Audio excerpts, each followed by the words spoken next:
Some business news now. Individual spending among consumers has declined, even as retail business reports a rise in sales. The latest third quarter ILAM, Consumer Spending Index by ICE Lion, reveals that this shift is unexpectedly boosting the economy. Dennis Otieno brings us the key findings in this report. The report, themed Recovery in Retail Business Sales Trends Offsets a Drop in Individual Spending, reflects insights from about 1,200 consumers.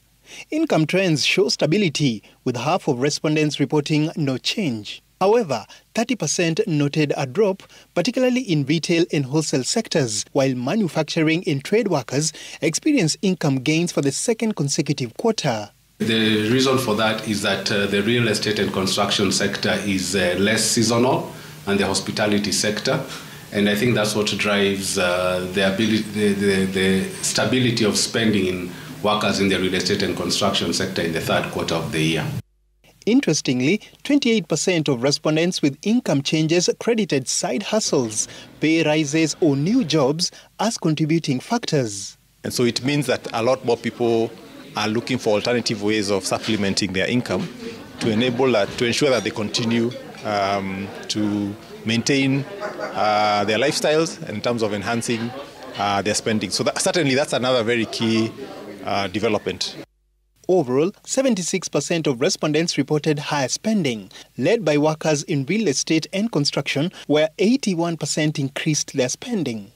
Conversely, the hospitality sector reported the highest spending decrease at 32%.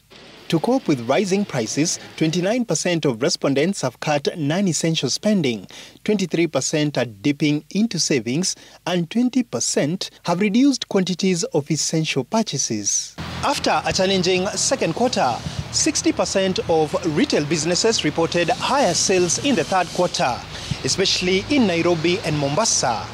In contrast, individual spending saw a slight drop of 3%, mainly due to reduced spending by women and younger consumers. In the past 3 quarters that we've carried out the survey, we've seen that women are actually spending more, but for the first time round, women are actually spending less.